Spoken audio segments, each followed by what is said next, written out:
and how we can assess and estimate that. Общепринятым является So the следующее universally распределение, которое accepted вы is the видите на following distribution that you диаграмме can see in this pie chart того, что же вообще влияет на состояние of the здоровья человека. of what actually influences the human health condition. After the person is born, we can no longer influence any hereditary or genetic factors. We can influence still all other factors apart from genetics. So the environmental impact, particularly the climate change impact, has its peculiarities. First of all, it is the exposure time. For years, a person may be exposed to climate change. Lack of the opportunity to protect themselves from the negative factors or unfavorable environmental factors. There are masks, there are air conditioners, but still it's not perfect. This impact is complex and holistic. In the external environment, we need to take into account both social and economic impacts. In certain cases, it's difficult to find the causalities. For instance, if there is a tsunami or some flood and the mortality has spiked due to the disaster, it is clear. After floods or mudslides, the water quality has changed, which has caused to some enteral infection outbreaks. Or respiratory morbidity has spiked. Well, if there is a spike in respiratory morbidity, it's difficult to say whether it's the fuel and heating or it's some heavy industry in the region or it's climate change, so it's difficult to find the factors. So economic and social consequences must be taken into account. So within the project that is being implemented, the goal is to understand how we can assess the impacts entailed by the climate change on the health, how it can be done in Kazakhstan.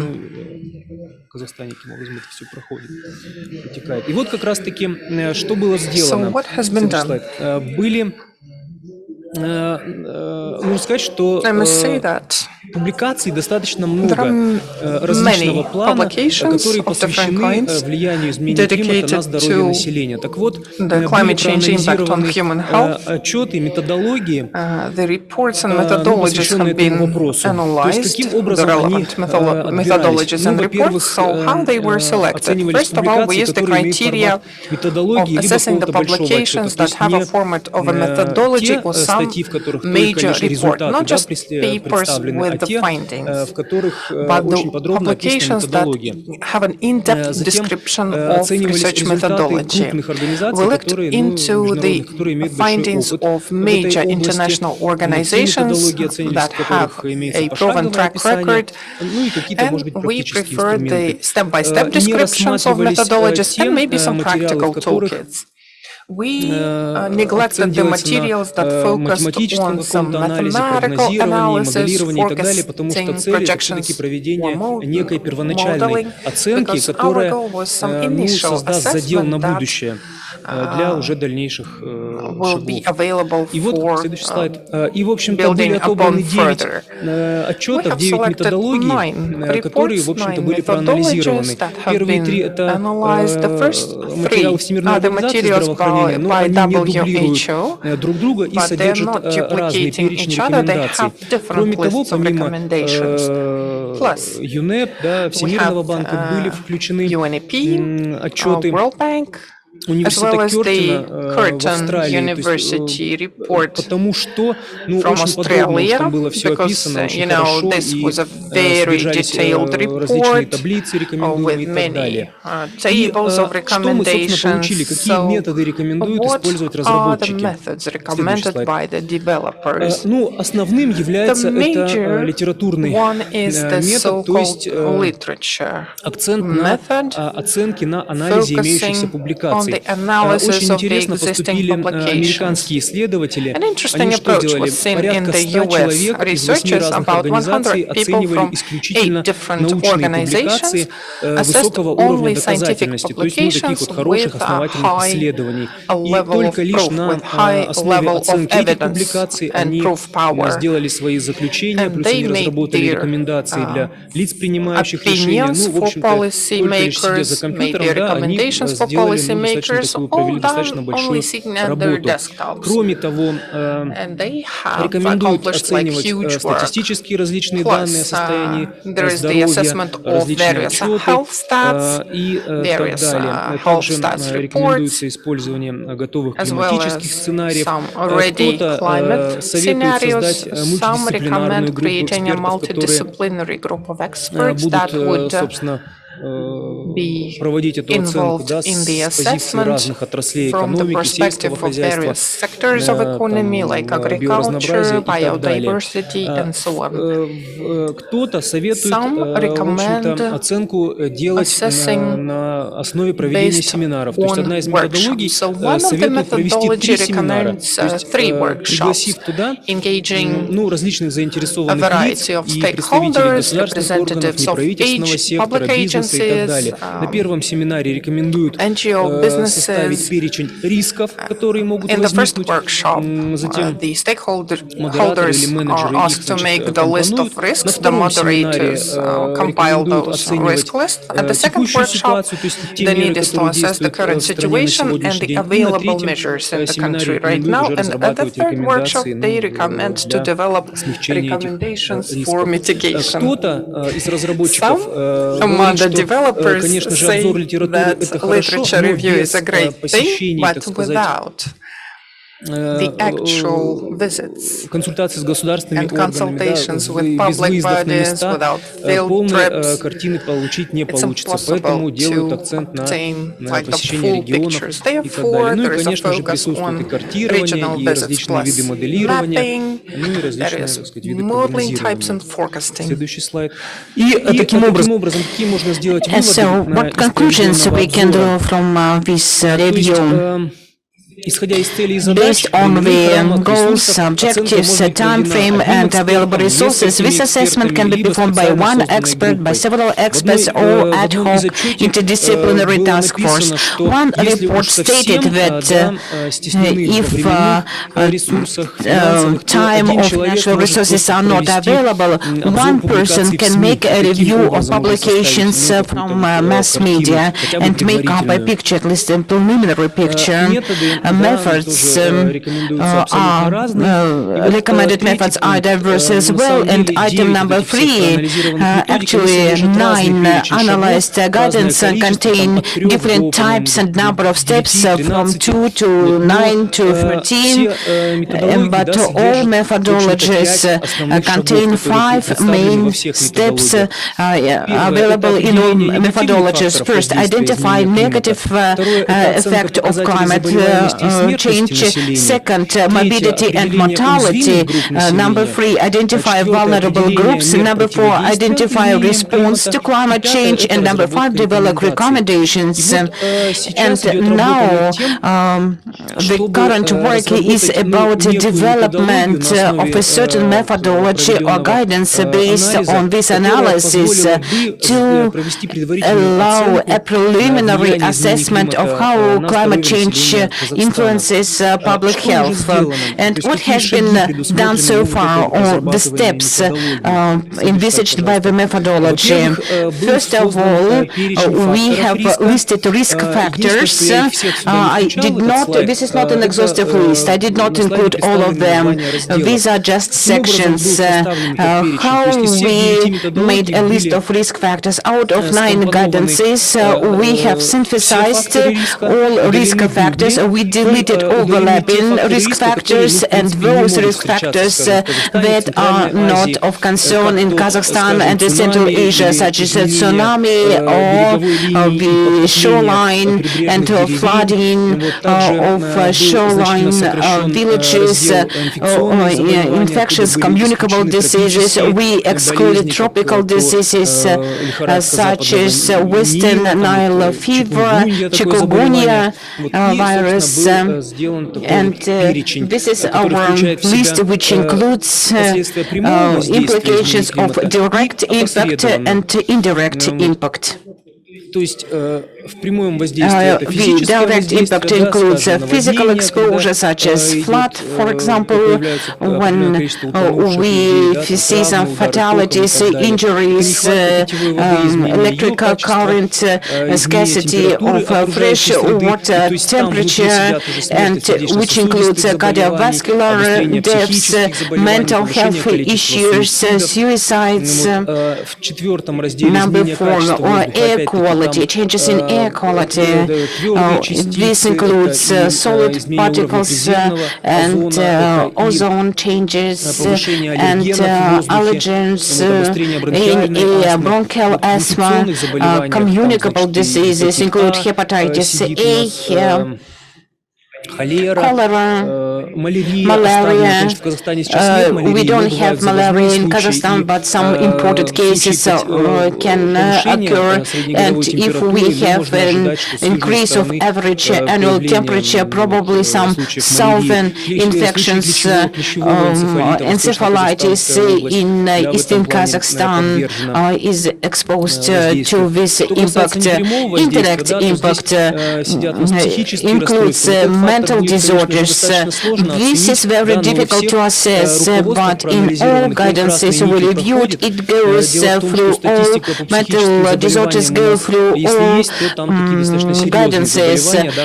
Whatever statistics is available, usually this is about severe advanced cases which require admission, while depressions when people seek private advice, probably it's not reflected in our formal statistics. However, this what can raise concern with regard to the settlements, loss of livelihoods, efficiency of farming, and so on, impact on women's health and security, production and consumption of food. This is about efficiency of farming, prices, food prices, import, the overuse of pesticides.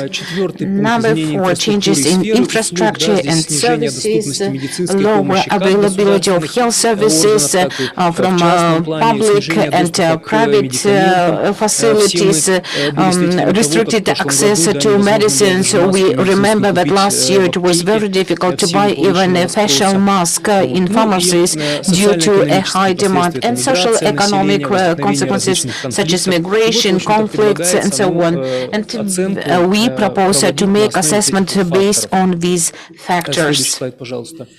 And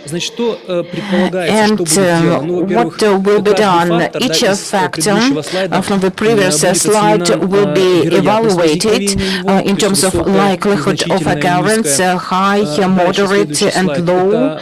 Then severity of consequences will be evaluated as well, whether this impact will be destructive or severe.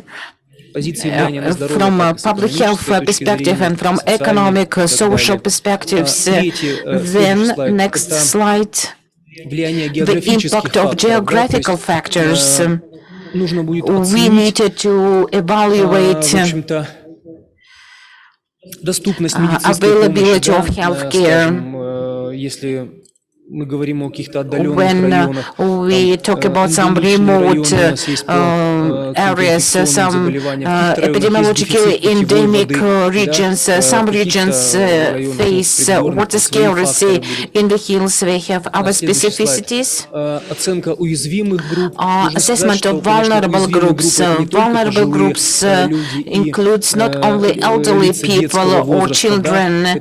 These can be скажем, проживание, точнее, это могут быть лица, страдающие различными people who have some chronic conditions, лица, проживающие в people who отдаленных live in районах remote areas and villages. Тоже предполагается, что вот And we may assume that by each actor we will make assessment whether any vulnerable groups are attributed or not. Проведение оценки текущих мер Assessment of current response. We will make analysis of current morbidity and mortality, availability of healthcare,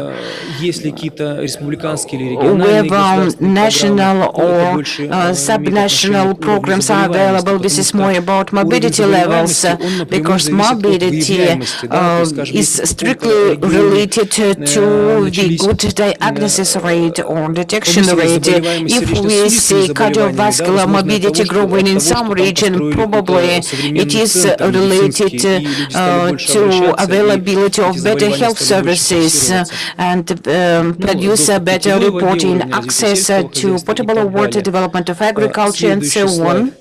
And we assume that at the end we will receive such a table, and against each factor we will have some descriptions of consequences, such as likelihood, severity, region, whether vulnerable groups are available, the current situation, and based on this assessment we will develop recommendations for government authorities, and all this work is to be formalized as a report, and this is a recommended structure of a report where each step mentioned above will be described. I think that during next week the description of this methodology will be available for discussion, and if you have any comments or recommendations, please provide. I think we will improve the quality of our work. Thank you for your attention. I think that I went fairly quickly through this presentation. If you have any questions, we can discuss them during coffee break. Some files are available and we can share them via email. Thank you, Mikhail. Thank you very much. So you see that we see approaches that we shall use for the assessment of impact of climate change and public health. Thank you, Mikhail, for your presentation. I understand very well how many efforts are behind and will be behind preparation of such assessment. Probably in the second or in the third national communication we try to approach this area, and you can check previous national communications. We try to make assessment of the impact of climate change, and I remember that experts were upset because other countries are successful in estimating that the heat waves of 2010 or 2014 or in the past years in Europe they had lengthy heat waves. They managed to make estimates, and the World Meteorological Organization and WHO published data on how many people suffered from such heat waves. I do not understand why it's not possible in Kazakhstan, because when we brought emergency workshops to southern and western regions, local residents, me as a representative of Kaz Hydromet, they stood around us and said that we live here at 50 above zero, but you do not display such figures, and I don't understand why the health sector does not reflect it anyhow. Do you think that you know how to get access to such data. Is it possible to do in Kazakhstan, at least heat waves? I think this is a definitely climatic factor. If you check the climatic change bulletin as it is recommended by the WHO, we make estimates of index, how many days hotter than 30-35 degrees. Another index proposed by WHO, the number of tropical nights when air is not below 20 degrees. And WHO insists that human organism cannot relax or rest from day heat. We have such calculations. You can check and use them, and we probably can provide more details to such indices. The question is, do you know how you can manage to make such assessments? Why other countries can estimate casualties and fatalities from heat waves and Kazakhstan doesn't? Indeed, thank you for your question. Indeed, in many guidelines we see that it is very difficult to trace this link because morbidity and fatality, these can be consequences of different factors. How to draw conclusions that how to relate them to heat? Of course, we need to rely on statistical data, and most probably this would be statistics of 2019. This is more reliable statistics pre-COVID times, and from the reports we see that they take monthly average temperature, for example, in a certain region and mortality, and they compare and they see if temperature goes up and mortality goes up as well. They assume very cautiously that most likely they can be linked. I am afraid that I don't think that we can insist that people die of heat, of thirst, of fires only, and so on. Most probably this would be very cautious conclusions. UNIC project estimated the impact of fuel and energy on human health, and we made analysis of morbidity and mortality in the regions where large industrial sites are located, and we can see that cancer rates, infant mortality rates, endocrine rates were higher. We made some cautious conclusions that probably the industry may affect human health, and probably this is a beginning for deeper researches, but I'm afraid we shall not be able to say definitely that fatalities or casualties were caused by heat. I can propose a comment. The World Health Organization makes a periodic country profiles or reports, and I remember a series of country profiles related to climate change, including Kazakhstan. Probably it was 2008. So some efforts were made, and for Kazakhstan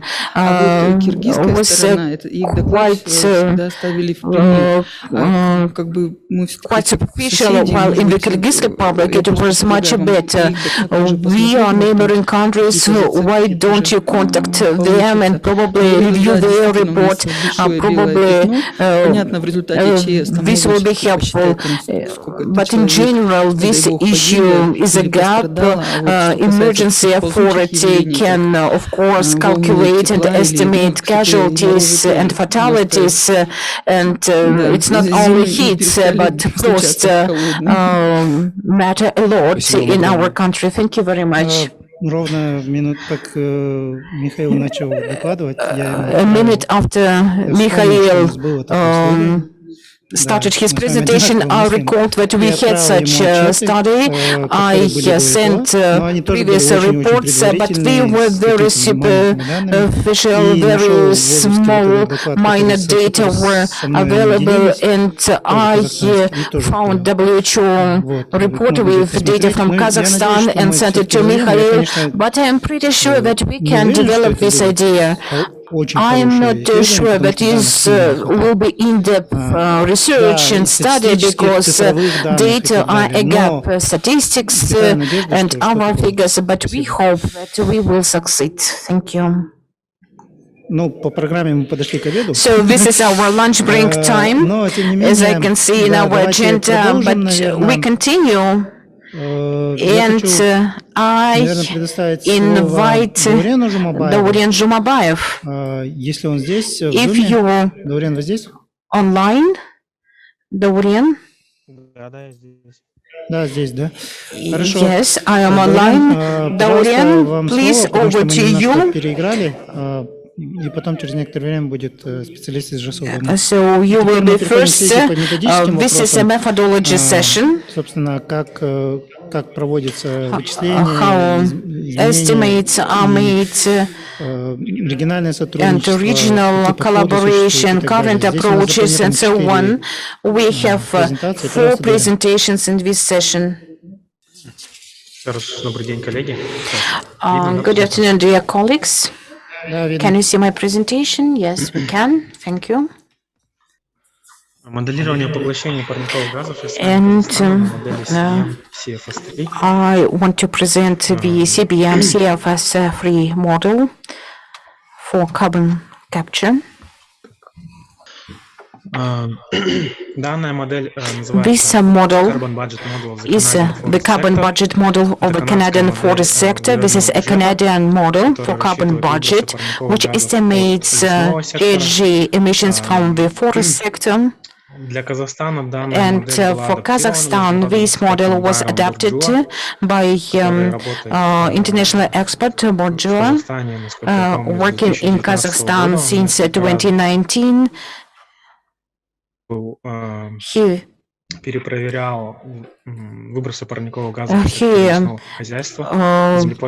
reviewed GHG emissions, inventories, land use, and so on in BNL report, and he adopted the CBM CFS3 model for Kazakhstan, which collected all data from the Ministry of Agriculture on forests, average age. All these data were adapted, and now we have a model CBM CFS3 which is fully adapted to Kazakhstan, and we can use it for estimates of carbon capture by forests in Kazakhstan.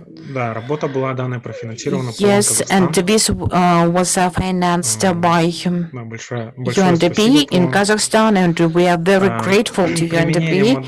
The use of model CBM is fully consistent with all requirements and guidances of IPCC, and this model envisages planning and forecasting of yields, and it can be used for forecasting yields of commercial timber and different activities in land use and other activities related to forest management. And this model can provide detailed estimates of forest pools in accordance with IPCC methodology. The model can be used for estimates and various scenario calculations to assess various policies and their impacts on the GHG sequestration by forests.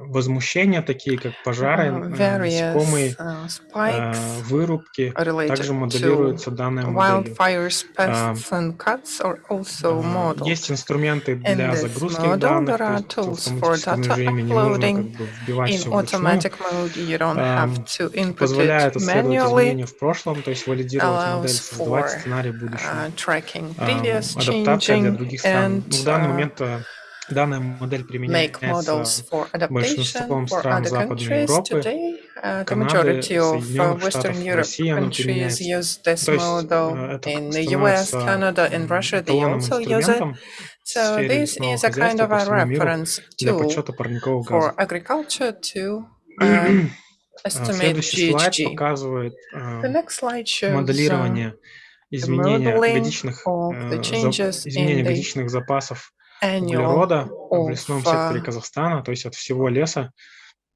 annual Вы видите stocks здесь of carbon синим across all forests in Kazakhstan. синим The blue chart синей shows линией представлена, синей линией представлена the blue мертвая chart древесина, shows зеленой линией the timber, представлена the green биомасса one системы, shows the и system biomass, красной линией представлена and the red общая line биомасса экосистемы. is То representative есть, of the total простите, biomass of the изменение биомассы ecosystem, экосистемы. То or есть the в год difference, the казахстанский change лес, in the если смотреть biomass. So инвентаризацию annually, 2019 the года, Kazakh forest, according в to год the inventory of лес поглощает 2019, порядка 5,5 captures about миллионов тонн 5.5 million tons углерода, то есть of это carbon. цифры в тоннах углерода. These are tons of Если carbon. мы умножим на коэффициент 3,5, If то we multiply it лес by поглощает 3.3 порядка coefficient, the 15-18 forest миллионов тонн captures about 15 to 18 million tons парниковых газов. of greenhouse gases. То есть здесь расчеты даны на 30 лет. Here we see the calculations for 3 decades. Year 0 инициации данных, поэтому is considered as the data initiation year, so the calculations start with year 1. Данные могут быть экспортированы в Excel-таблицу, Data can be exported in Excel and then processed in the table form. Также модель позволяет The model allows for адаптировать, менять adapting названия and график, changing the names of названия графиков, the там различные charts, надписи.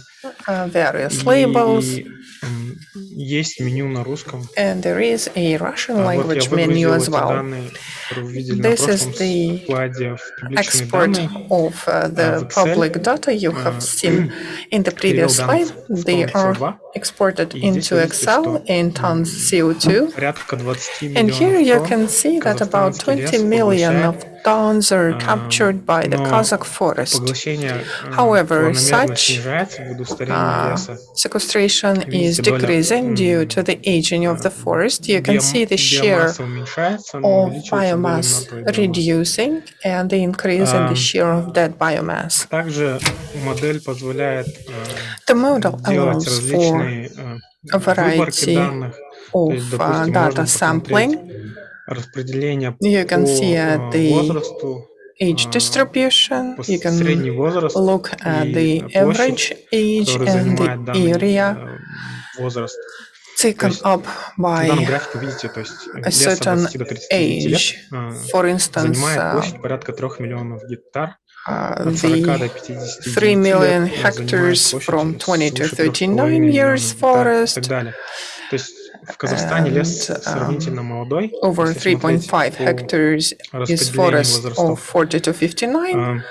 Our Можно forest is выделить relatively new here отдельный in пул, Kazakhstan. If you look at the age distribution, пул you can почвенного single out углерода. a separate pool of, Можно for сделать instance, выборку. soil-based В данном слайде carbon, and you представлена can sample выбросы it для всего as Казахстана, presented то есть here. почвенный углерод Here is the sample for лесов entire всего Казахстана. Kazakhstan, Но можно выбрать, the soil сделать в данный carbon момент from выборку all по forests of областям Kazakhstan, but you can sample it by и provinces or выбрать, сделать oblasts, выборку, допустим, сколько or приходится на sample корневую систему, сколько by the приходится root на листья, systems, на опад, на ветки и the так далее. leaves, the То есть fallen leaves, the модель branches. позволяет делать So the очень большую model выборку данных по enables пулам, the researcher to make big позволяет samples создавать of data by pool and generate charts that are not programmed by default, and you can choose certain filters and visualize the data at your discretion. For instance, you can look at the data of the amount of commercial timber. This is something that you can do independently. There are great opportunities for visualization. In this picture, you can see the pool samples for surface biomass.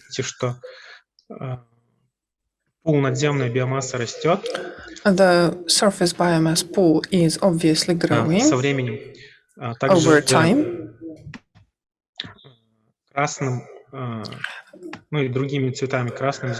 The colors show the surface biomass. The blue one shows the foliage. The red one is the commercial timber that can be used for commercial purposes.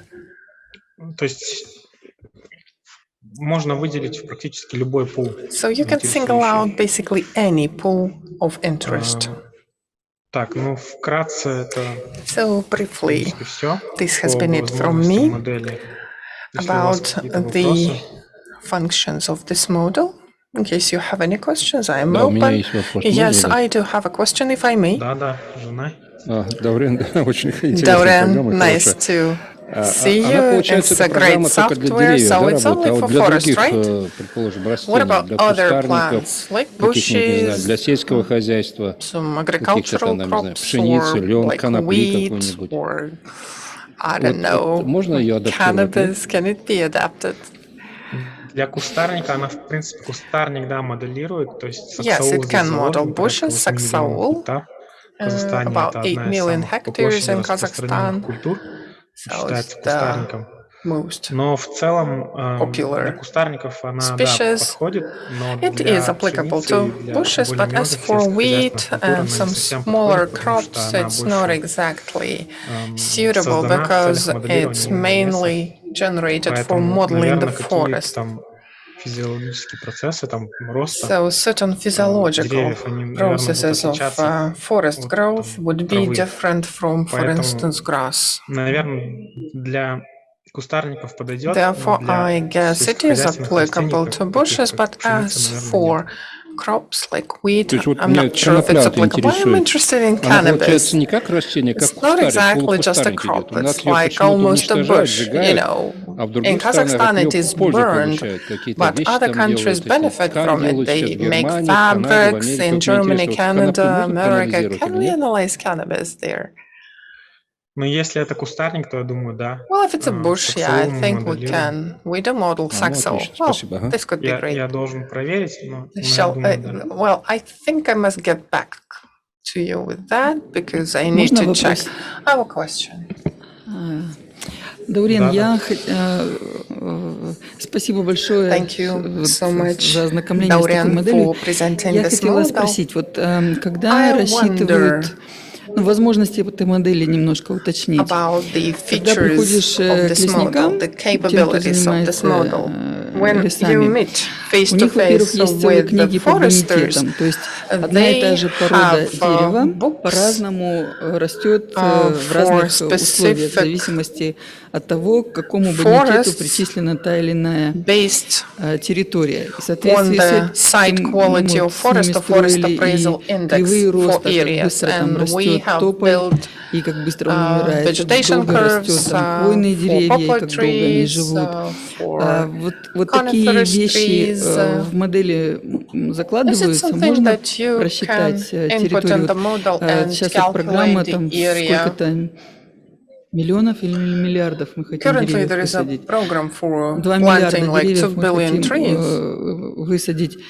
Вот вы с помощью своей модели просчитывали этот проект? И опять же, ну, то есть 2 миллиарда деревьев, каких и где? And 2 billion of Есть какое-то trees, понимание what kind of trees and от what are этого the проекта в locations плане where they are to be увеличения planted? поглощения СО2 и вот все-таки с учетом And there is a особенностей CO2 территорий, на sequestration которых project, but собирается we need высаживать to take деревья. into account the type of the territory where those billions of trees are to be planted. Thank you for this question. Да, конечно, мы учитываем бонитет почв. We totally take this into account, this forest appraisal index. This is the type of soils, how productive they are, and that would define how fast the trees could be growing. In this case, we have in this model the disaggregation by oblast, but we cannot go down to the second level, to the rayon level. We can only estimate by oblasts, by provincial level. As for 2 billion trees, yes, we did calculate. It is approximately 2,000 hectares, 200 to 400,000 hectares if they are planted, and that would be 1.22 tons of CO2 annually. But you see, it depends on the cultures, on the species that are planted. If it's saxaul, and as far as I know, it is saxaul that is intended to be planted in the south, that would be responsible for less sequestration. But for instance, if it's a birch tree, the sequestration would be higher. У меня еще вопрос, если можно. I have a question. У меня вот как раз вопрос, вот что-то у нас планируют какие-то там полосы строить, там леса где-то там. А вот кому это реально нужно, каким-то фермерам, предположим, они снегозадерживающие лесопосадки делают. Это как-то координируется, нет? Вот кому это реально нужно, какое-нибудь поле, предположим, у фермера, и лесозащитную полосу для снегозадержания они сажают. И вот такие модели анализируются как-то, нет? Кому это реально нужно? With the actual beneficiaries of such forest bands. Well, the model can estimate that.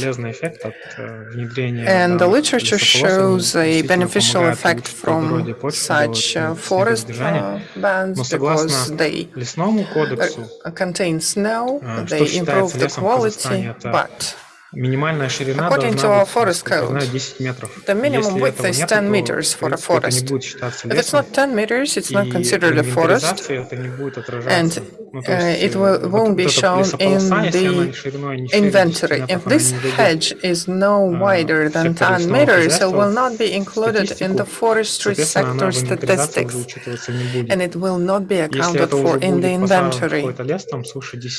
If it's a forest wider than 10 meters, it will be included in the forest pool and will be accounted for in the inventory. But as a model, it can actually estimate even single plants. Даурен, my question for you is as follows.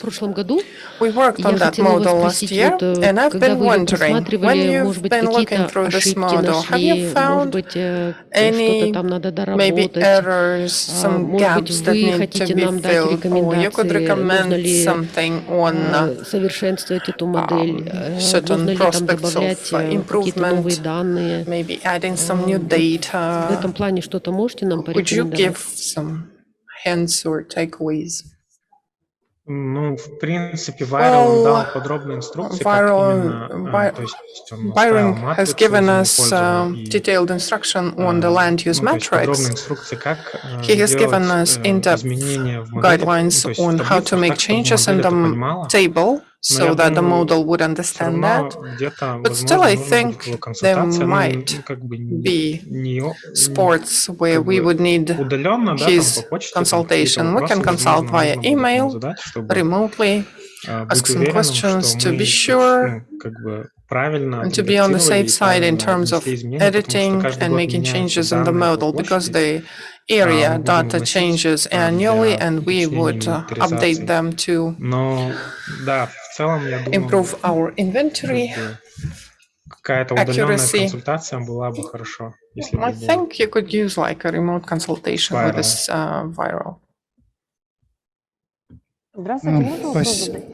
Да, пожалуйста.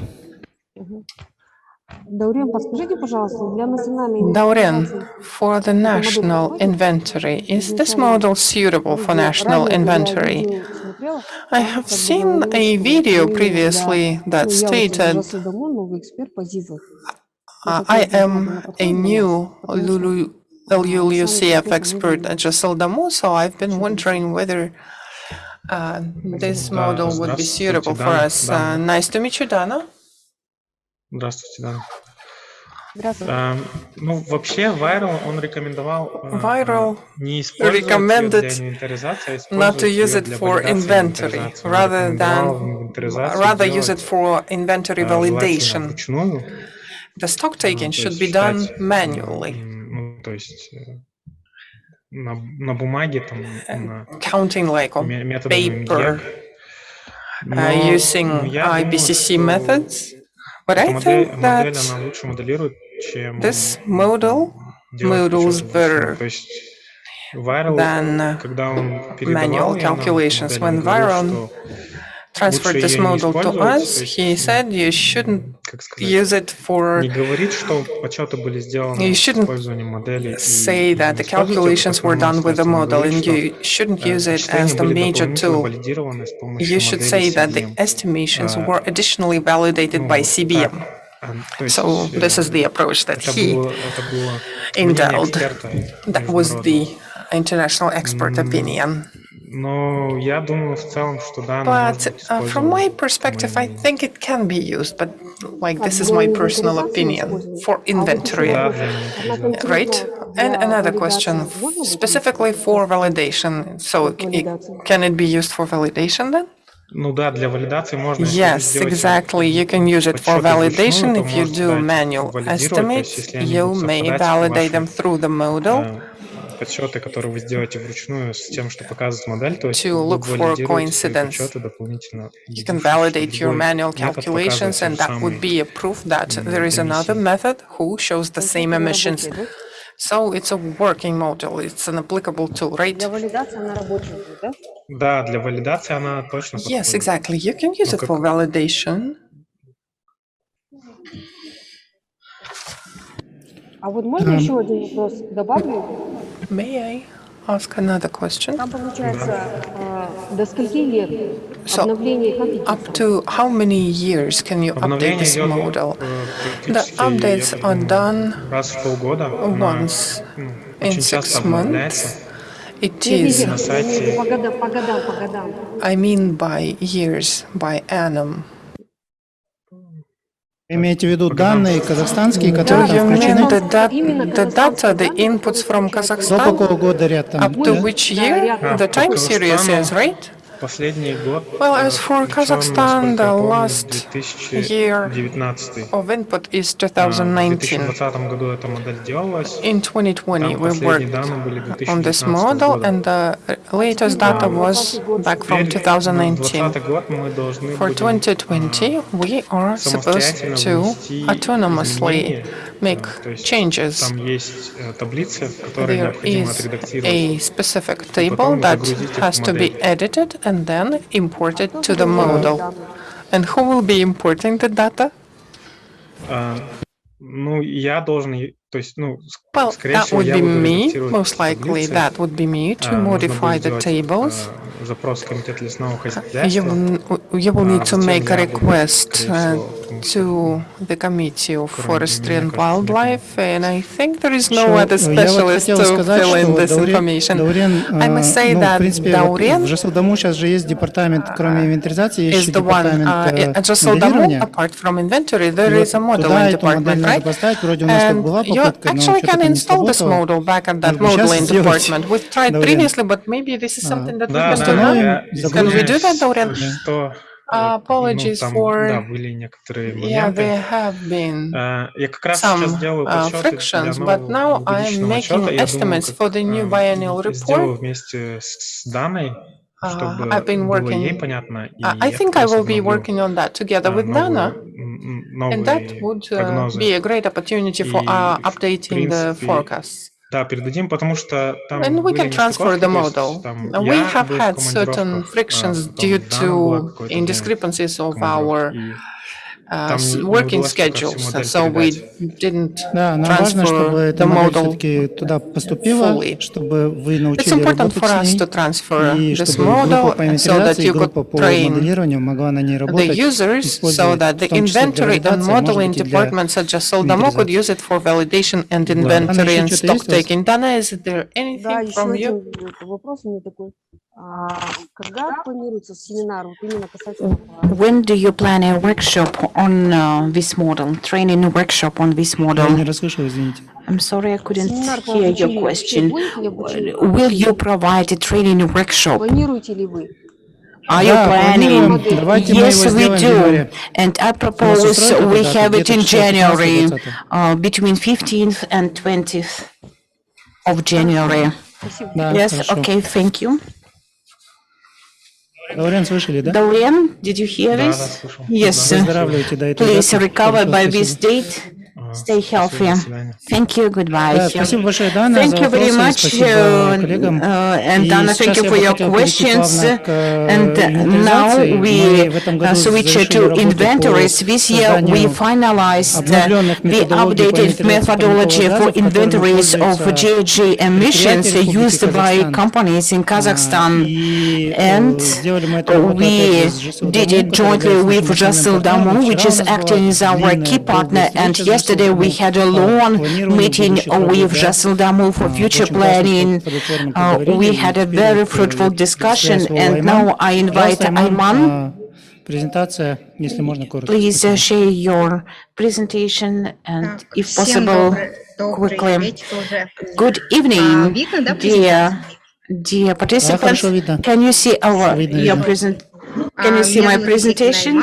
I am Ayman Yesekina. I am from Jasoldamo. Знакомы со мной. Probably many of you Все met me. методические основы для The инвентаризации methodology for inventories of мы GHG разрабатываем emissions в рамках have been developed as part of UNDP project, спасибо за and это, потому что we are very grateful to you and UNDP because methodology is very important for the estimating GHG emissions for companies and in regulated economy sectors. Расскажу кратко I will say a few данные words about the history. методики, они разработаны в рамках Such нового methodologies который are developed as part of the new environmental code effective from January this year, and Chapter 20 and articles under this chapter are about regulation and functioning and policy of low carbon development. And methodology for estimates of emissions. This methodology is covered by several articles in the environmental code for such sectors, power sector, oil and gas, mining, metallurgical, chemical, and this is Article 289, and Article 294 is about operators of facilities involved in inventories. It means that companies may operate facilities or units, and in accordance to this article, each operator is obligated to fill in reporting forms and use methodologies which are developed and approved by environmental authority. And since Jasoldamo is a developer of regulatory framework for the ministry, this year in the framework of a new environmental code, we developed methodologies as well. Those of you who have been involved in these issues, you know that whenever a new law is effective, all regulatory frameworks mentioned in the law should become effective within a month, since the law becomes effective. That's why methodologies, they have been adopted since September 2021, number 374, but these methodologies need improvement and they do not apply to all sectors. That's why improvement of new methodologies intended for the estimates of GHG emissions in the regulated economy sectors were improved, developed and elaborated as part of UNDP project. And UNDP project engaged national experts involved in inventories. We act on the national level.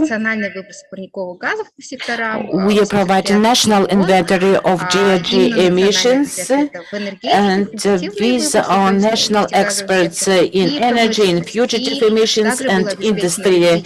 And also lower support was provided as well, because there is a special legal language and technique to be used for lawyers to provide cross-references, the correct references. That's why we had a team of lawyers to support and accompany this process. The methodologies developed and elaborated as part of the project.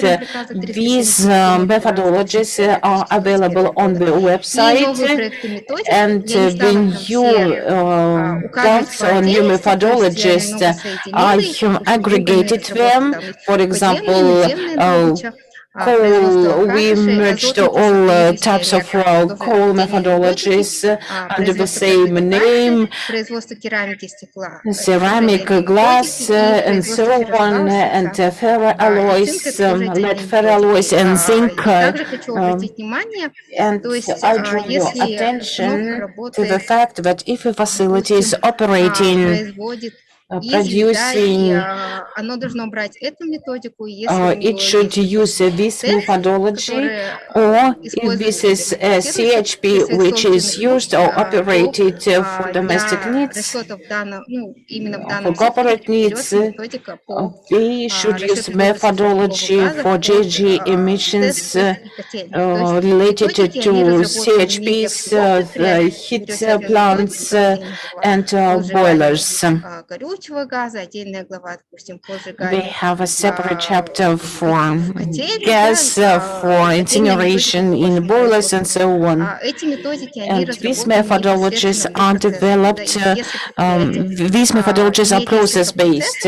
If a company enterprise has several processes, such as heat or whatever, you need to use several methodologies. And we had numerous discussions with stakeholders. First, we discussed within a narrow circle of experts, our national experts involved in the development. They had discussions at the platform provided by UNDP. They reviewed all formulas, and enterprises expressed their opinions, their visions, the parameters they used, the formulas that suited best in each particular sector. Then we had extensive discussions at the end of October, where we presented methodologies and presented the updated and new methodologies.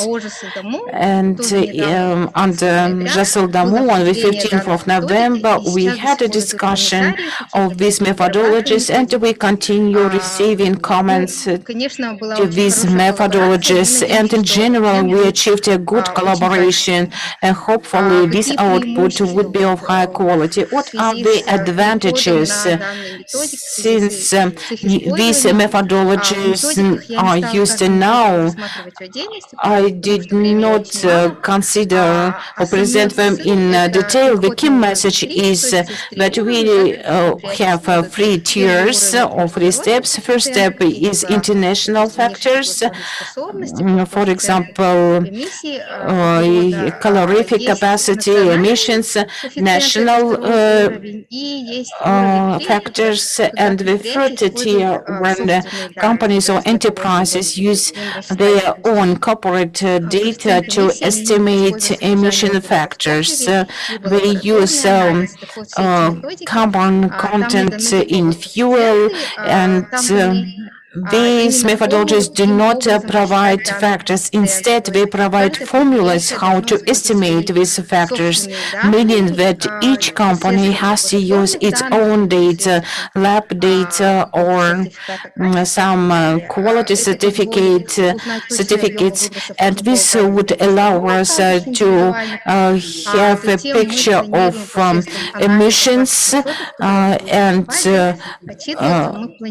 from the reporting we will produce an average national emissions, and we will apply national factors in our national inventory of greenhouse gases, and this will improve quality of national inventories as it is required by IPCC.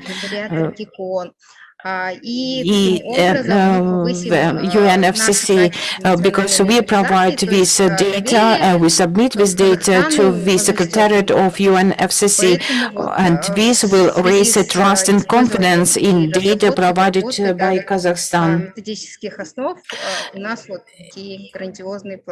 So these are our great plans. That's all from my side.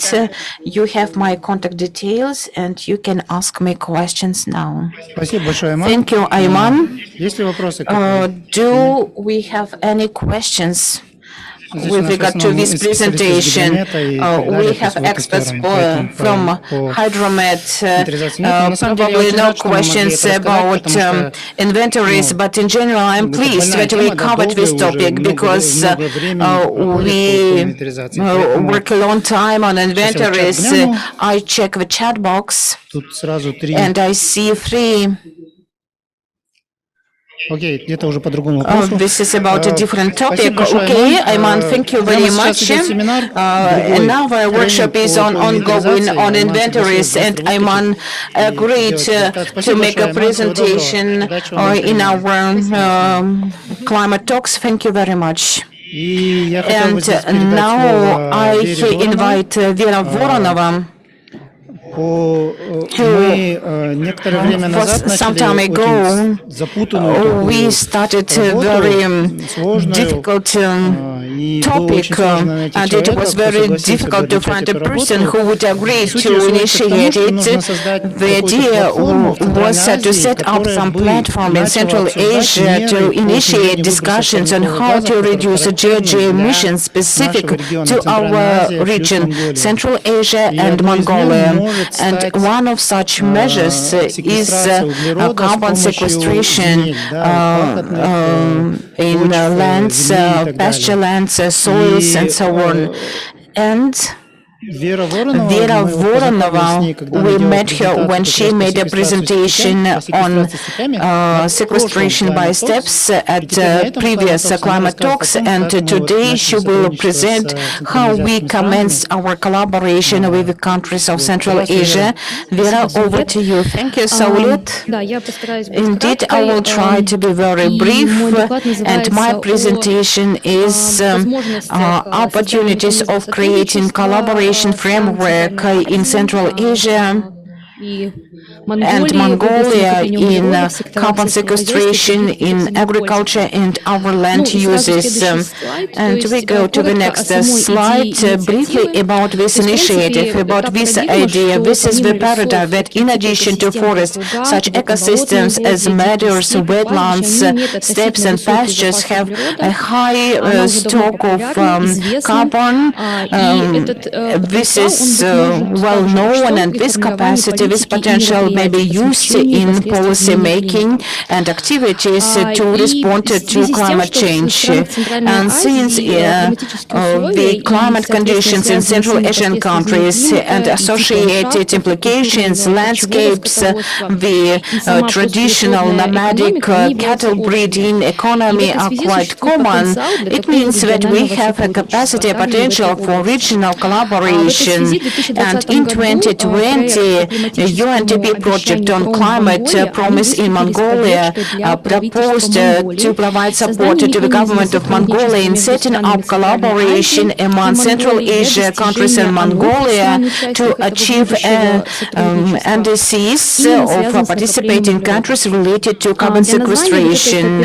And as you may see in brackets, this is the term how we call this collaboration. This is South-to-South cooperation. It implies exchange of knowledge and technologies among developing countries, which is different from the collaboration when more advanced countries provide support to developing countries.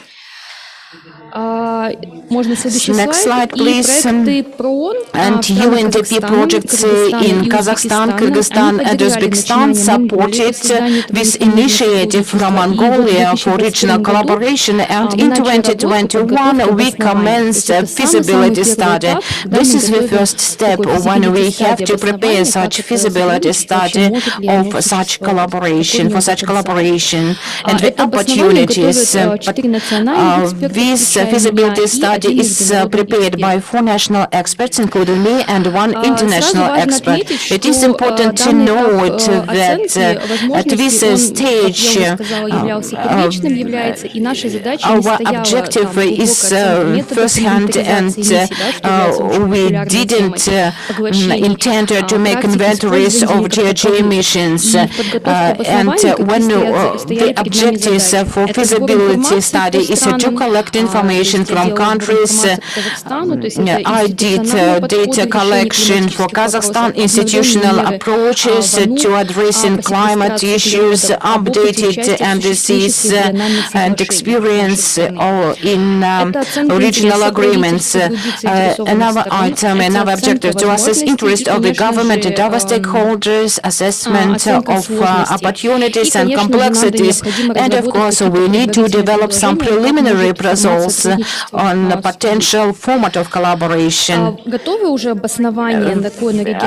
Feasibility study will be presented during the meeting very soon on the 10th of December to collect final feedback.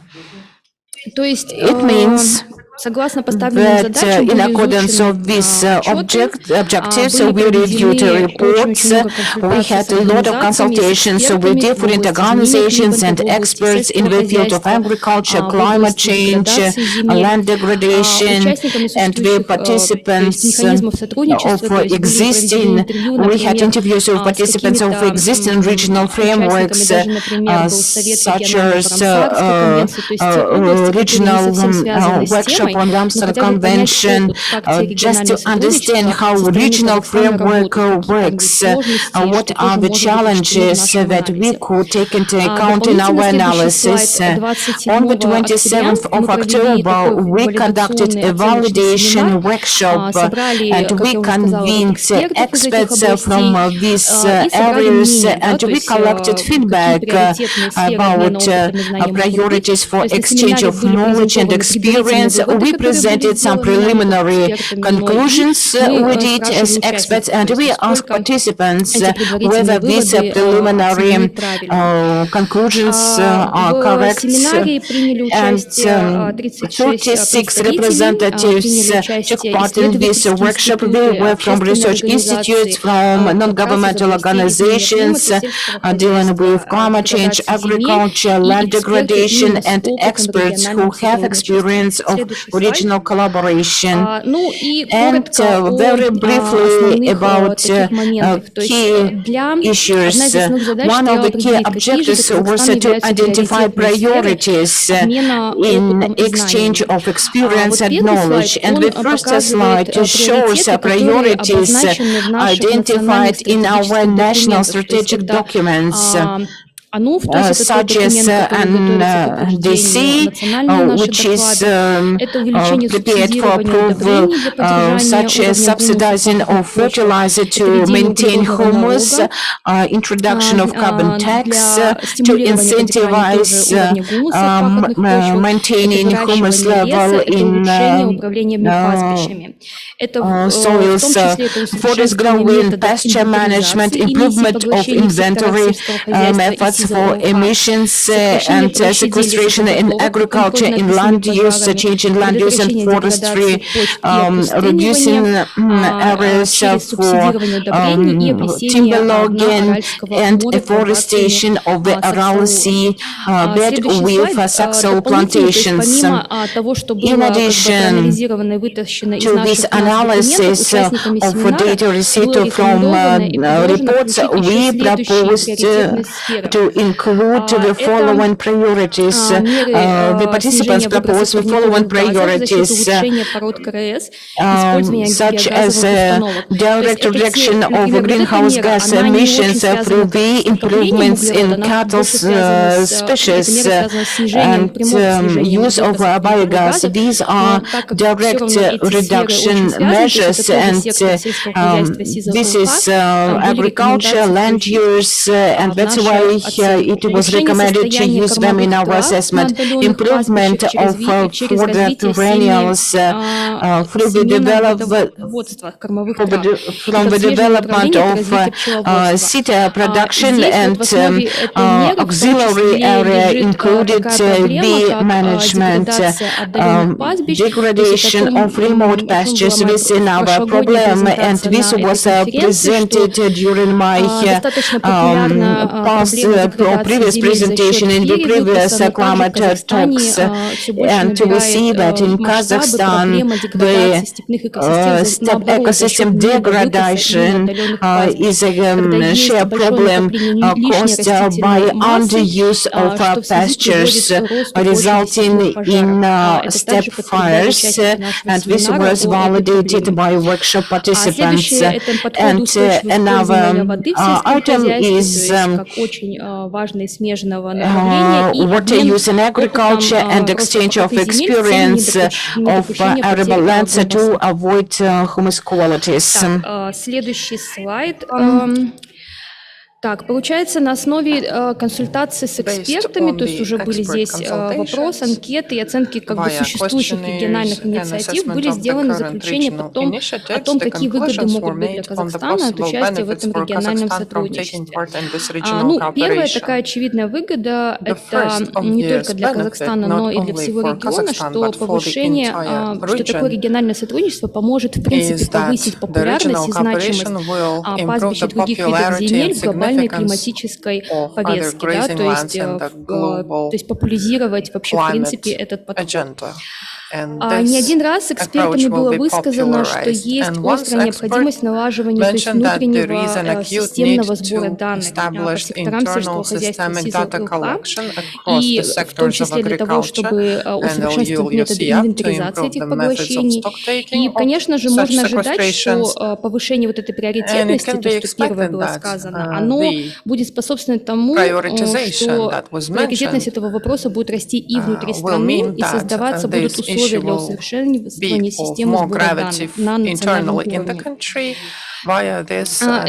том числе будет мобилизация региональных ресурсов для совместного привлечения финансирования, то есть это тоже одна из идей написания этого обоснования, что, понятное дело, что региональное сотрудничество само по себе возникнуть не может, то есть в любом случае для любого такого механизма на начальном этапе нужна будет какая-то финансовая проектная поддержка.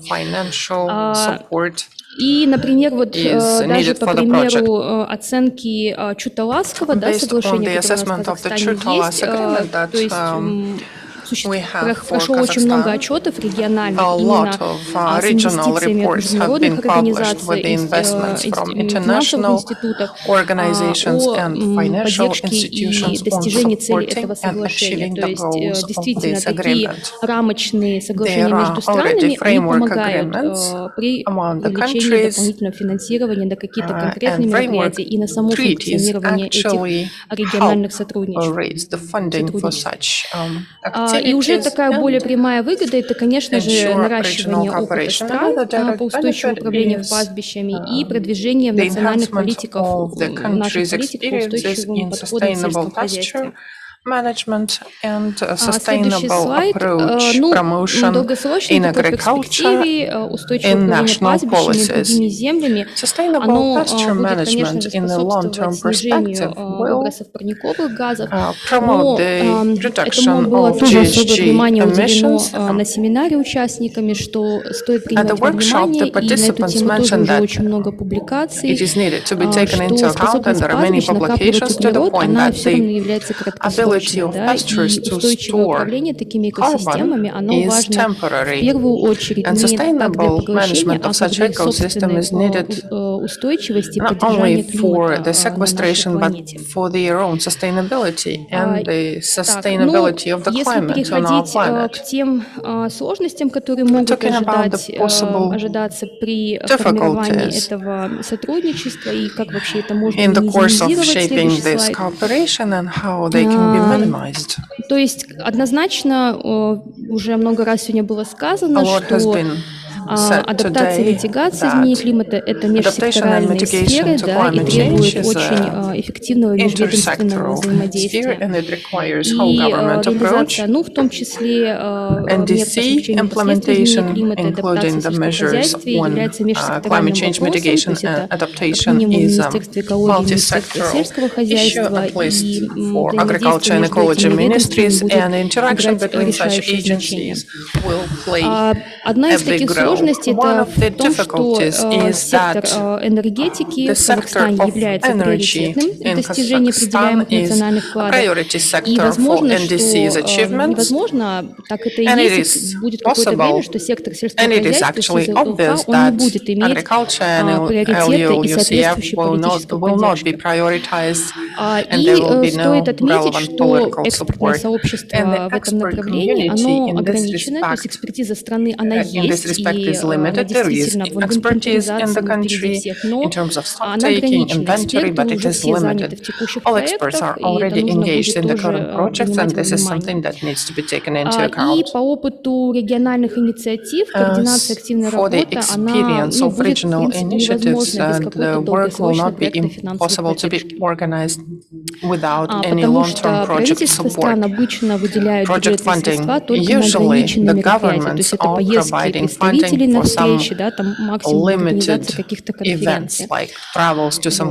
Следующий слайд. И тоже отдельно было уделено внимание участниками семинара о том, что в первую очередь, конечно, нужно важно и четко обозначить наши выгоды, нашу сферу интереса в этом сотрудничестве, потому что, вы видели, то есть в сфере интереса там было 2 слайда, большой список, то есть без того, пока страна не определит, вот что конкретно она хочет получить, и выгоды будут тоже неочевидными. А выбирать сферу интереса нужно с учетом того, что действительно Cooperation is hardly possible.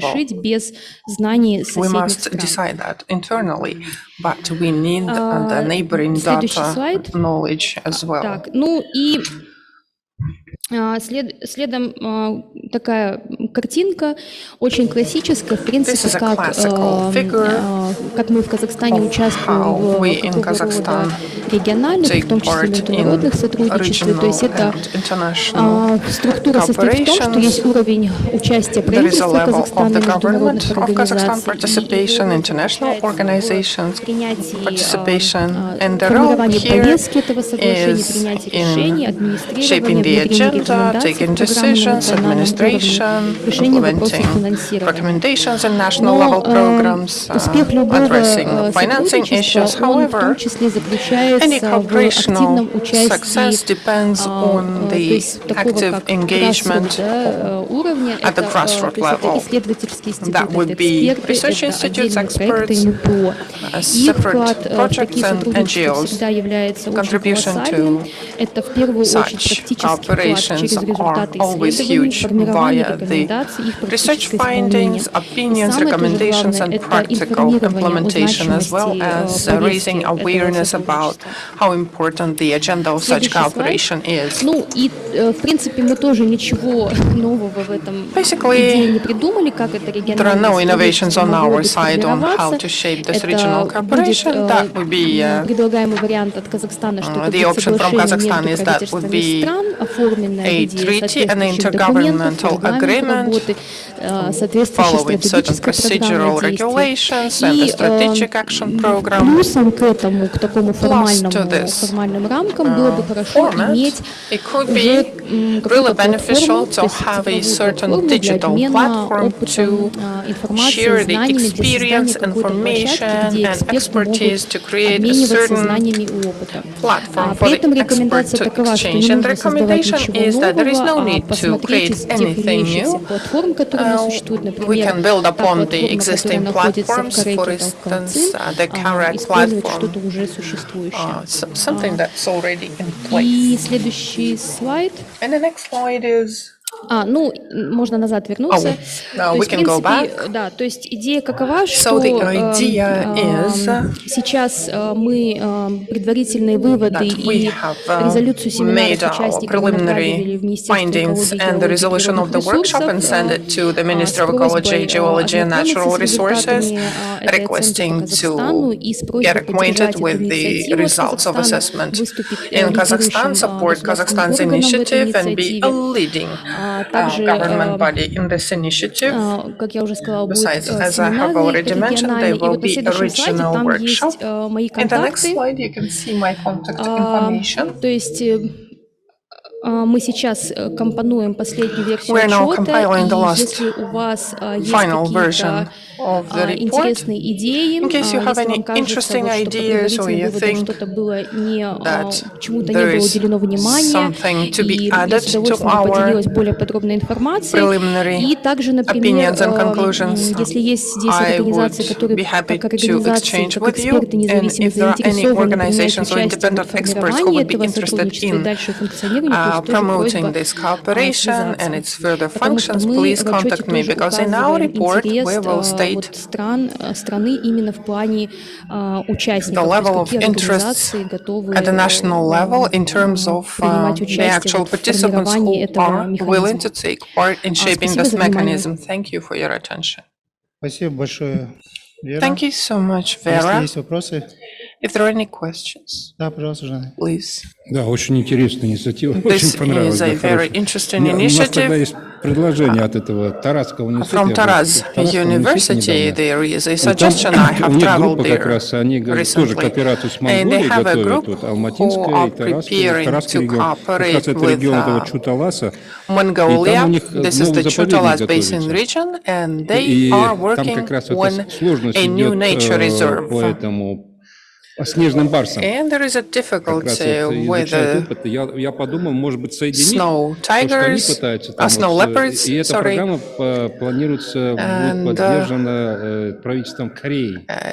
this program is supposed to be supported by the government of Korea. Korea is quite active in similar projects. I will send you the information. I think that could be of interest. They have been discussing with Mongolia that there is overgrazing близко приближается к заповедникам, и это перевыпас большой.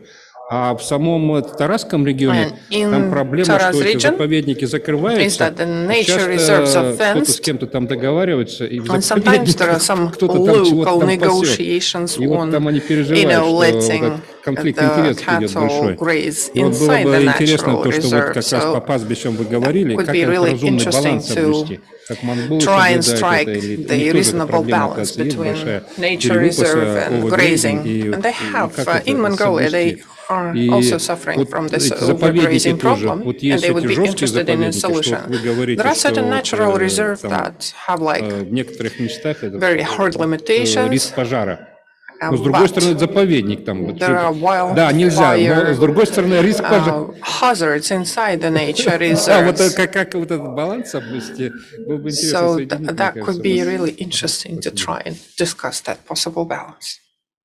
Сотрудничество всегда хорошо. Cooperation is always great. Ну, в принципе, да, возможно. Well, basically, yeah. На самом деле, вся эта работа, она, я предполагаю, и, в принципе, косвенно монгольский офис подтвердил, что они планируют создать региональный проект, скорее всего, для финансирования зеленым экономическим фондом. И, соответственно, им сейчас нужно понять, как каждая страна может участвовать внутри этого проекта. Supported by GEF, and today we need to define the contribution, the possible contribution of each country to preserve the habitats for snow leopards and finding ways to avoid conflicts related to grazing lands. We have conducted a validation workshop. 10 числа, да, по-моему, региональный семинар. December 10th there will be a regional workshop. You can join it. Послушать и как раз, может быть, понять, насколько это реально или нереально. Find out how feasible that is. И у нас осталась последняя презентация на And there is a сегодня. last presentation for today. Паата Джанилидзе. By Paata Janilidze. Кто-то что-то сказал? Это Касьянова Дана, да, я подняла руку. Да, пожалуйста, извините, пожалуйста. Dana Kasyanova is speaking online. Конечно, She конечно. would like to ask a question to Vera. Вера, извините, у вас с конца, если 4-й слайд, там касательно системы. Vera, you had a slide about the systems of data collection for grazing lands and LULUCF. Do you have this system in place, or is it something that is intended for the future? That would be the first slide from the last slide of the presentation. It describes the LULUCF and back. I think it's some other slide. Ensuring environment for improving the system of data collection in agricultural sectors and LULUCF at the national level.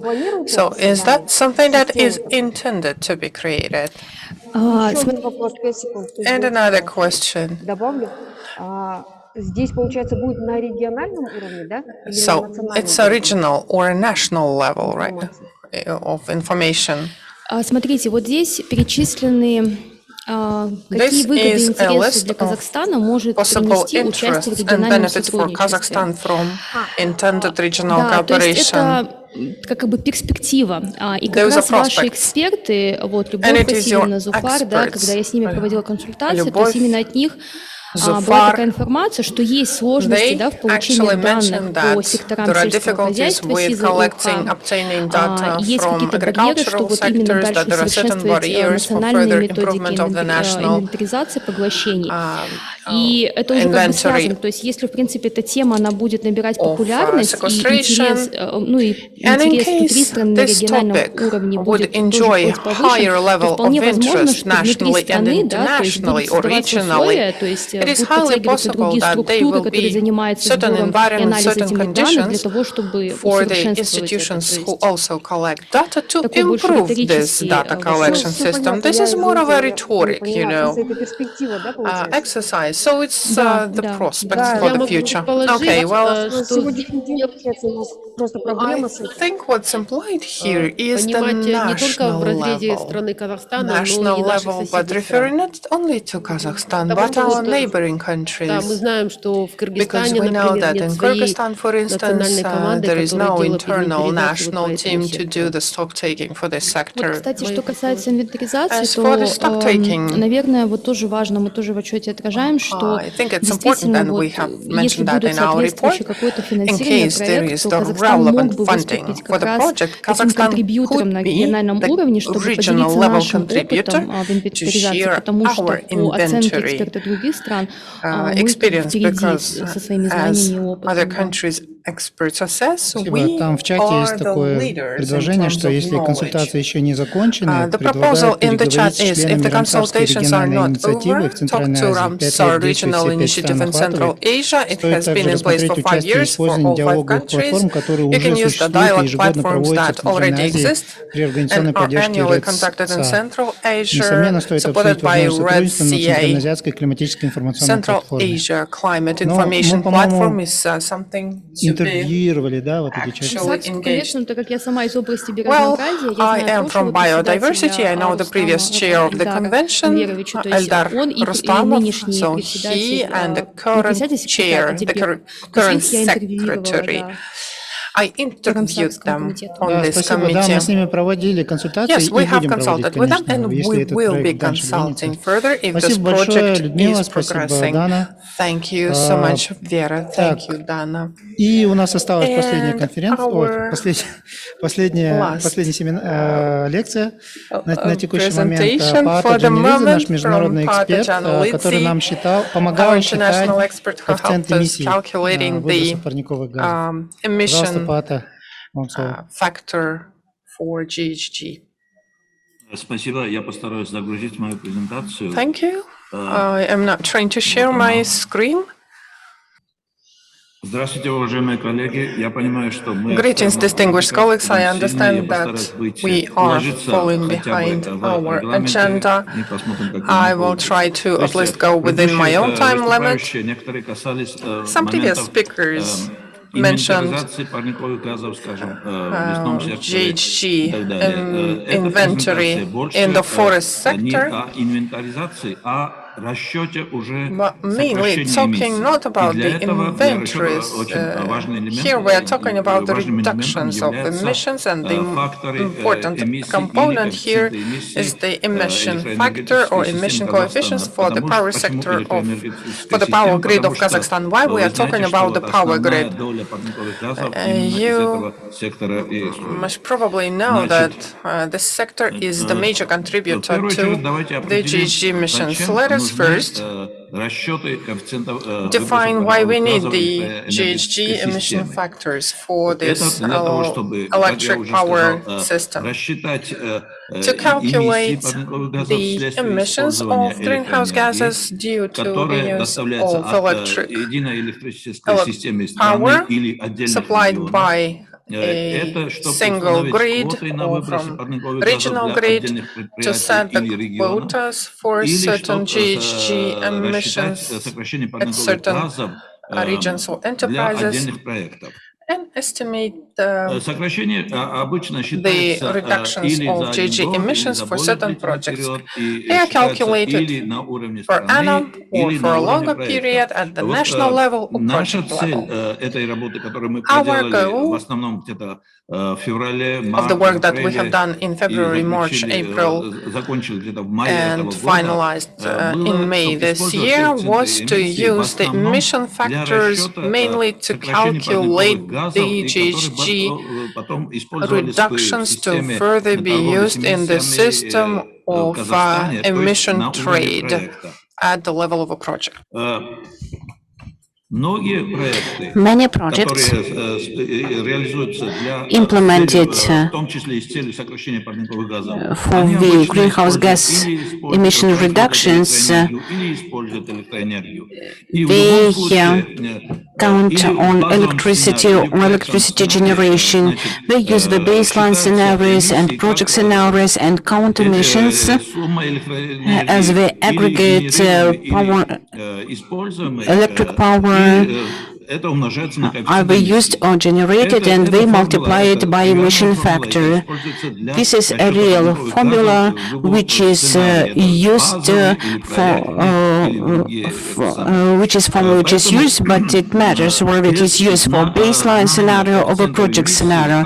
Once we know emission factor, but for this we need to make some estimations. Without these factors, we cannot reliably say whether emissions are dropping or they were not encountered in the scenario. For Kazakhstan, we had a task to calculate emission factors in as much possible detailed way as much detailed way as possible, and we have done it for 3 energy zones, for the northern, southern, and western zones.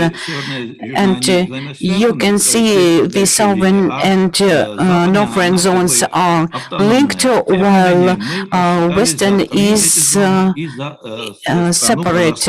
However, we did it for these 3 energy zones and for Kazakhstan as a whole.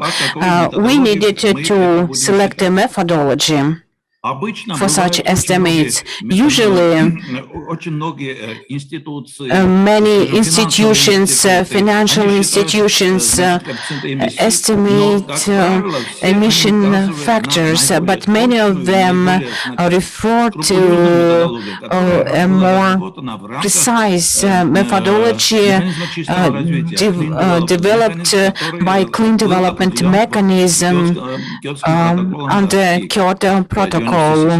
Under UNFCCC, and it is perceived with these methodologies, though Kazakhstan is not a party to CDM, and CDM in 2 or 3 years, by 2025, will not exist anymore. However, the methodology is quite reputable and used by many institutions, organizations, even if they are not related to Kyoto Protocol. And we developed such tool, methodological tool. You can see the cover page of this methodological tool. It can be downloaded from the website of CDM, and it is the first version was developed first, and now we have the 7th version, and currently this is the latest version and the most precise for calculating emission factors. These factors are calculated as a combination of emission factor of operating margin and build margin. To avoid confusion of these terms, I will try to explain each of them. Usually, if we have a project intended either to generate electricity or use energy, the first assumption is that the grid system of the country or region has does not experience any energy deficit. If we have a new power plant, say a solar or gas turbine or wind farm, it is perceived that the volume of electricity generated by that power plant it means that the same volume should be reduced in the current power plants to keep the balance. And we think if we commission a new power plant, then the existing power plants are either those which generate a very expensive power or which are not reliable, they will be disconnected from the grid, while construction of new power plants will be delayed because we have already new power plants. And the average emission factor of the first power plant, which will be disconnected, they are called operational margin. Those which will be built, but the construction has been delayed, there will be built margin of emission factor. These are the terms used in this tool, and probably that's not very easy to understand quickly, but these are general definitions. For the projects to calculate emission factors, we use two approaches. First of all, we can identify emission factor in advance before the project is implemented. It can be fixed for the entire period. The period is when Kyoto Protocol intended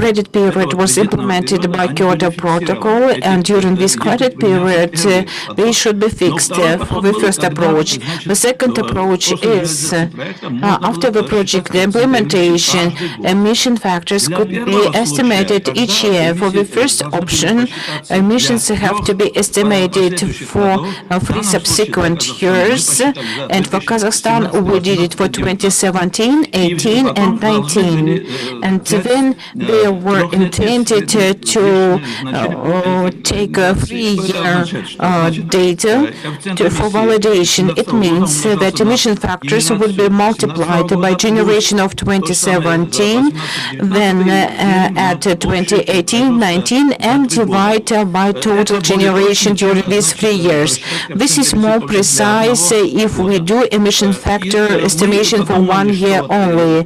And our idea was that in Kazakhstan,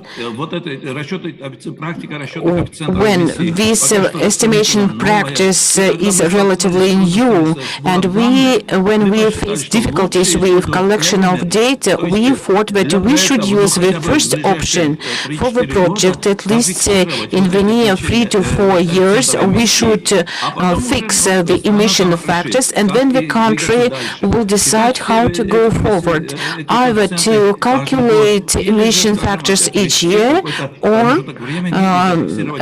use a certain period of time and fix these factors for this period of time.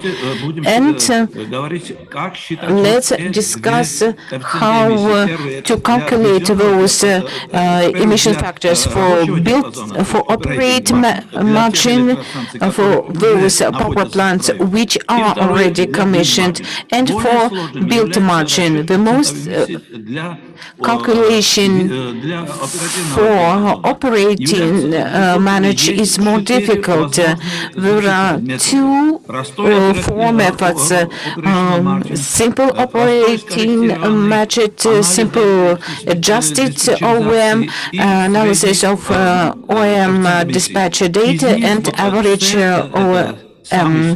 C is the best option and the most precise, and at the same time it requires hourly data of generation in the entire country.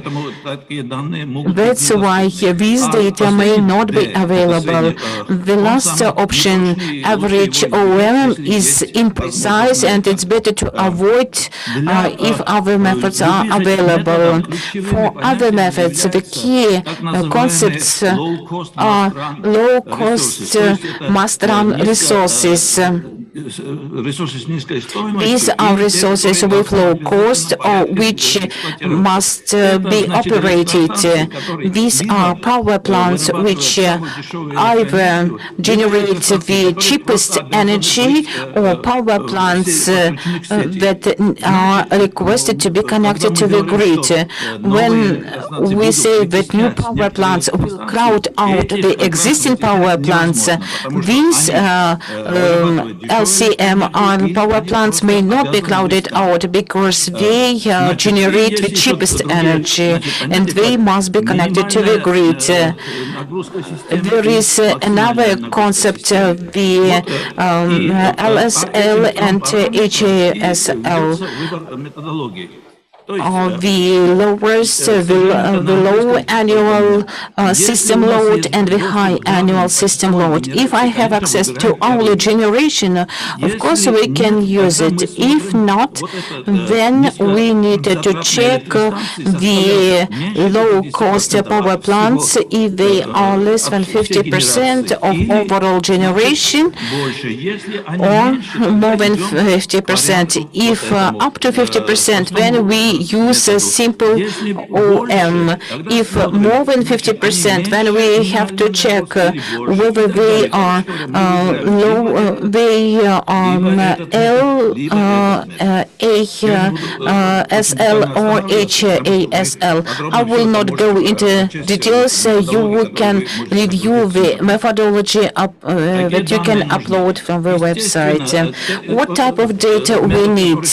This method, which is the most accurate, requires more data.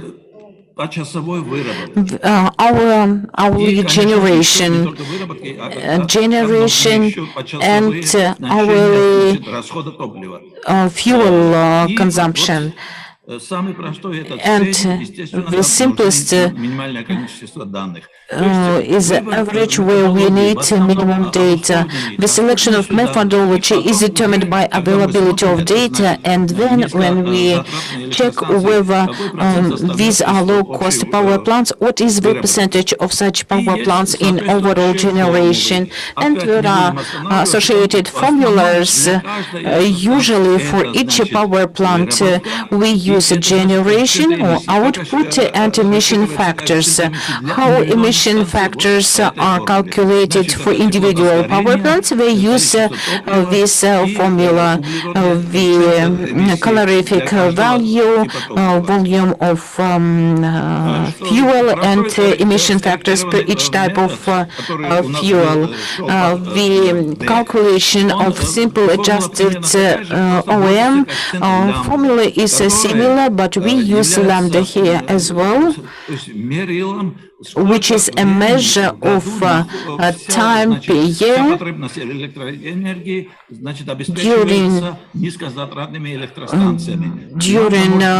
which the energy demand is covered by low-cost power plants.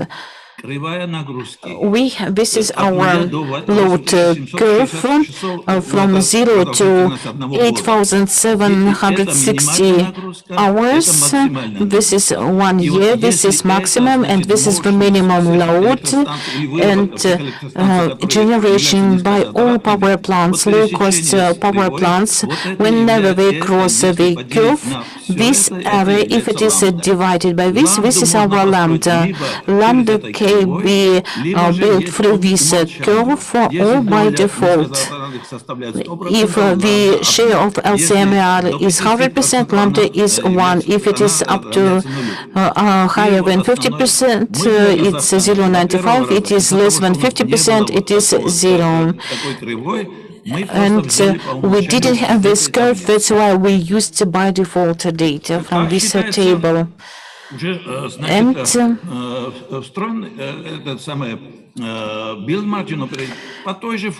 we use similar formula for build margin calculation. They select those power plants which were built recently.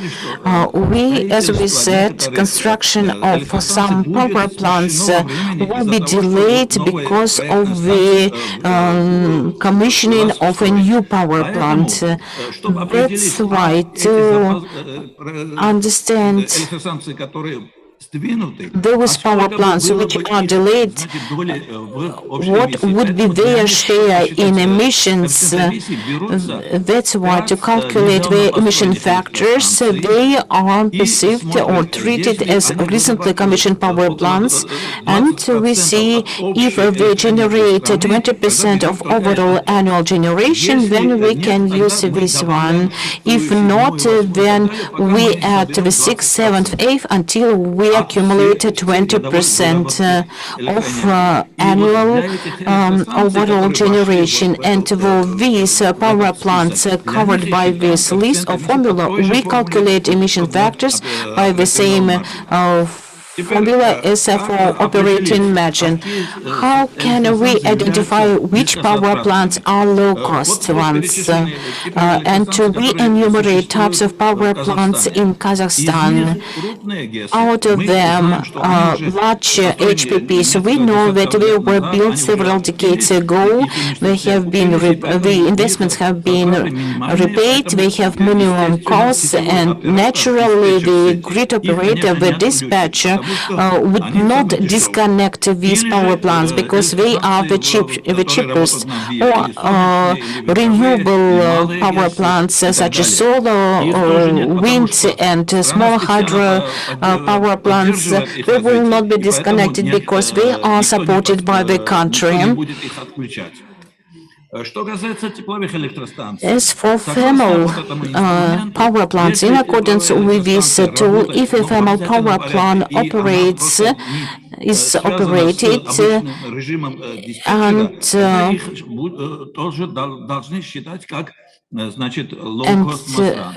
they can be treated as low-cost must-run power plants. In Kazakhstan, CHPs generate electric power and heat, which is used for hot water supply and heating. If someone builds a wind farm, these CHPs will not be disconnected. They will not be perceived by low cost. Instead, they will be perceived as must-run power plants. And we are approaching the estimations, and we say that we identify the method we know how to make estimates and now how to collect data. UNDP spent a lot of time and efforts to collect data for 2017, 2018 and 2019, and for each year we calculated emission factors for each power plant. Then we calculated the percentage of low-cost power plants, and we found operating margin, built margins for 2017, 18, and 19.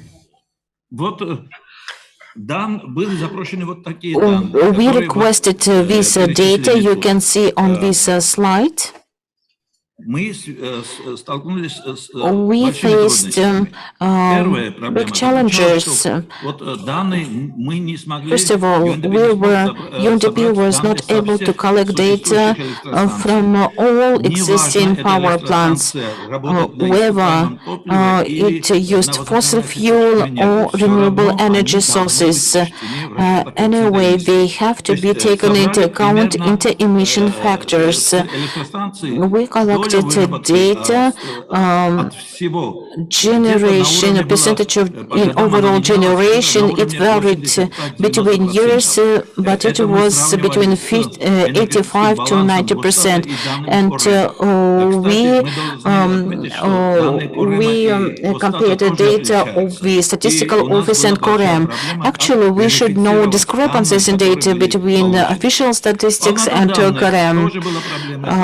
We had some problems with annual data because some power plants either had no data on volume of fuel or efficiency factors, or in some units they used 3 or 4 types of fuel and some data were not available. But the biggest problem was in reliability of this data.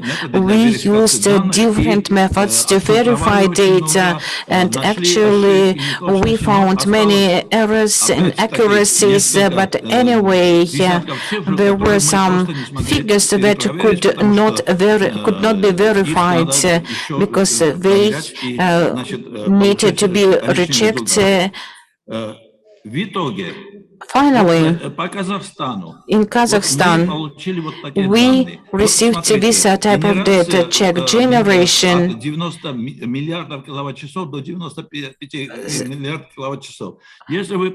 varying from data in Korem and official statistics, and we see that we did not cover everything, but we made some calculations based on the data available to us, because there is no other way out, and this is a percentage of low-cost power plants changed over years. This is for Kazakhstan, and we had it for different zones, for north, south, and west. And you can see that lambda for the north is 0 because it is less than 50%. For south, it is in 2017 it was 67%. It was more than 50%. And the same for the West. And eventually, these are the findings that we received for the North, South, and the West. We have used the following norms. In 3 cases, they were simple methods, and in 1 case, we used the adjusted methods. Here are the emission factors and the factors combined separately for wind and solar projects and for the rest of the projects.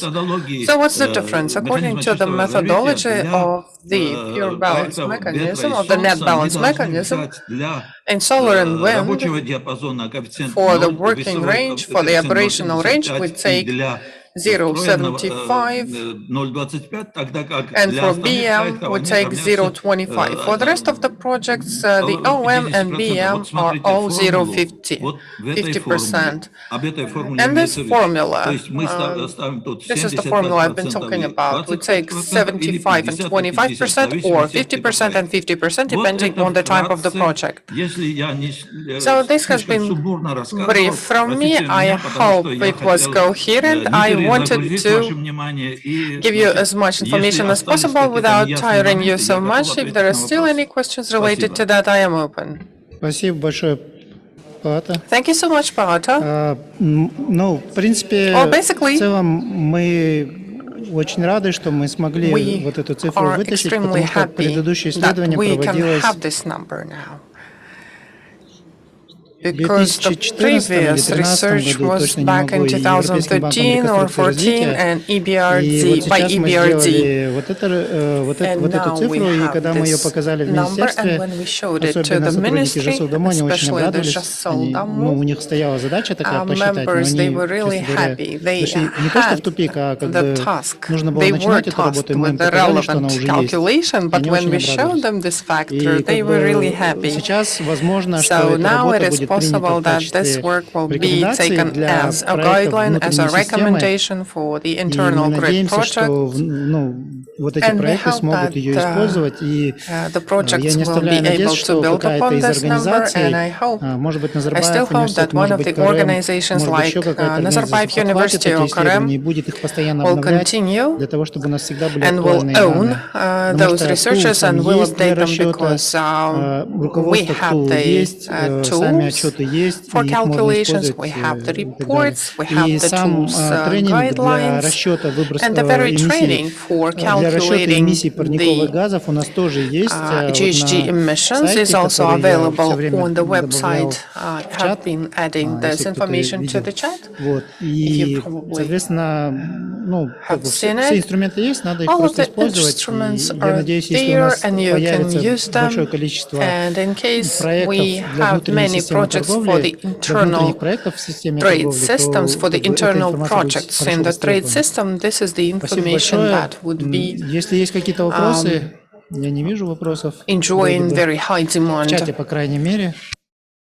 I see no more questions in the chat. Поэтому, наверное, у нас вообще по программе стоит еще сессия по our agenda holds a session for shaping the action plan, the work plan. We consulted with Gulmira. It's already 5:51. We probably won't make it today. We decided to work more substantially on that. We will do it online. We want to create a work plan for the next year. Engaging you, dear experts, please work through for us on the tasks, what we are missing for the next year, and we will try to gamify it using special metrics, special digital tools, and we will be happy to receive your proposals for our work plan for the next year. What kind of researchers will be needed, what kind of barriers are there, and how such researches should be formulated to be further helpful for others and not to be forgotten. So this is something that we are going to conduct in future. We will additionally inform you about the date and time. No more questions, then we are wrapping up. I would like to thank everybody, all participants, our technicians, our interpreters, and those who stayed with us. 15 people online and 15 people offline. Maximum online was 32. And the coffee is still here, so please enjoy. Now we can drink the Kazakh tea.